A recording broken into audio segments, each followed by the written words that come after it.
Srimad Bhagavatam, Canto 10, Chapter 18. Sri Shuka said, Now Krishna by his friends surrounded came, with his dear relatives who sang his fame, and full of joy and revelry they went back to Braja, the cowherd settlement. The twain in Braja revel in the joys, in guise of ordinary cowherd boys. The season disagreeable now came to bodied creatures called by summer's name. But Brindavana's quality divine had showed the signs of perpetual springtime, since the illustrious himself appeared as Sri Keshava and Rama revered. The crickets and the grasshoppers' shrill calls were drowned out by cascading waterfalls, the spray from whence was carried by the breeze, which kept the verdure of the stately trees. The rivers and the lakes were studded o'er with Kanja, Utpala, and Kallara, which tremble in ripples when the breeze strays, and scent through all the environment conveys. The inhabitants of the forest there were shaded from Arka's fiery glare.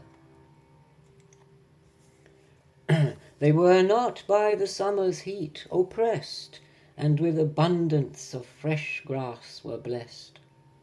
The deep bodies of water overbore their sandy banks, and moistened all the shore. The hot sun could not scorch with wasting rays, while rivers lap the banks, the water sprays, and thus the heat could by no means contrive the earth of her juicy sap to deprive. The beautiful and charming forest bowers were filled with all varieties of flowers, and did with flora and fauna abound, the birds and beasts and bumblebees resound. The plumy peacocks call with their shrill mew, and sweetly the black kokila birds coo. Almighty Krishna, with a view to play with Bala and the cowherds, makes his way. Arriving there, he plays his flute divine, surrounded by the wealth of herds of kine. Adorned with fresh leaflets and peacock plumes, garlands, rock pigments, and clusters of blooms, Rama and Krishna and the cowherds strayed, and danced and sang, and a mock combat played. While Krishna danced, some would accompany with song and music in sweet harmony, with flutes and clapping hands, while others there the glory of his deeds loudly declare. In secret forms the gods appeared on earth, and as rustic cowherders took their birth. Like actors, other actors honoring, they worship Rama and Krishna, O king. With leaping, throwing down, and whirling round, with blows and slaps and dragging on the ground, thus with their friends the brothers sported there, showing their crow-like dark side locks of hair. Sometimes, when others danced, the brothers twain, with their own singing, raised the dulcet strain. They would themselves play instruments and sing and cry, Bravo! Well done, O mighty king!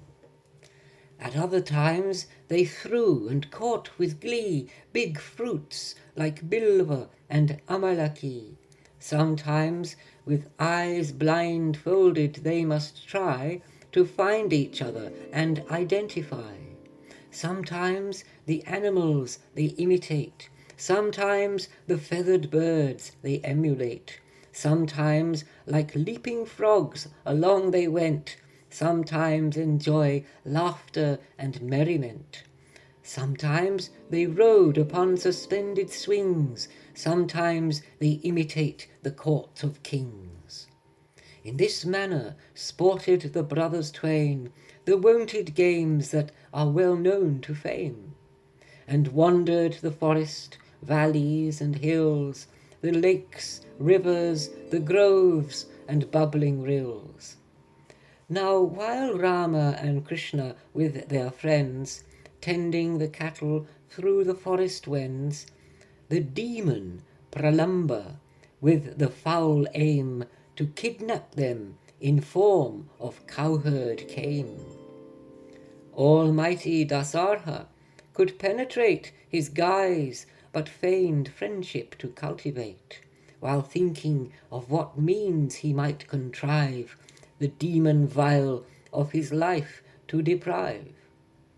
Now Krishna, the past master of all games, calls all the cowherds and to them proclaims, Dear comrades, let our troop in two divide, with combatants disposed on either side. Rama and Janardana took the lead, the cowherds joined either side as agreed, whereon some on Krishna's side remain, some chose Rama and unto his side came. The boys all join in the sportive affray, where vanquished on their shoulders must convey the victors to a certain place, and then resume the playful mock combat again. Thus carrying and being carried, they, while tending the cattle, pursue their way. With Krishna in the lead, the cowherds came to the great tree, Bandiraka by name. Sridama and Vrishabha, in the course, with Rama's party, were victorious. Thus Krishna's party had to carry them, defeated in the game, O King of Men.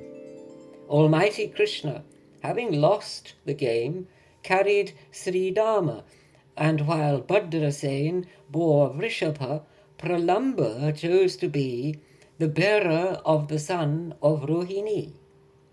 Thinking Krishna too strong for the attack, the demon carried Rama on his back, and thus in eager haste he took to flight beyond the place where his mount should alight.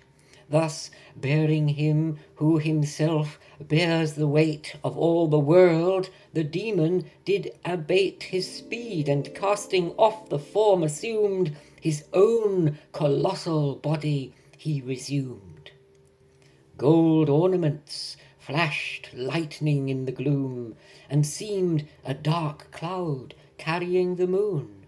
Beholding that form of colossal might, dilated to a giant's lofty height, it seemed that he was ranging through the skies, with fiery fury blazing in his eyes. His awful fangs extended and seemed to grow towards his contracted and beetling brow. His loosened hair like raging fire blazed. The wielder of the plough was quite amazed. His earrings, armlets, and crown glittered bright. Rama was somewhat frighted at the sight. Then suddenly his memory was clear, and Bala put aside his slightest fear.